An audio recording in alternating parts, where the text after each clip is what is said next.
Tiffin বক্সে sauce দিয়ে Maggi করে নিয়ে যাব।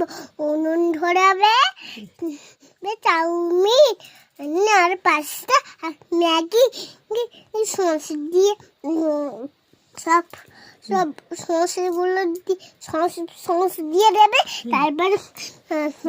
তারপরে হচ্ছে কি বলি তারপরে টিফিন বক্সে দিয়ে দেবে ওটা। তারপরে আমার ব্যাগে ঢুকিয়ে দেবে। তারপরে আমি বন্ধুদের সঙ্গে স্কুল গেলাম, আর বন্ধুদের সঙ্গে স্কুল থেকে আসতেও পারবো। আচ্ছা, তাহলে ম্যাগিটা কখন খাবে? ম্যাগিটা স্কুলে যাব। কালকে একটু ফল দেবো, আপেল দেবো, কেমন? আচ্ছা আচ্ছা আচ্ছা ঠিক আছে ঠিক আছে ঠিক আছে ঠিক আছে ঠিক আছে ঠিক আছে। মামা আগে তোমার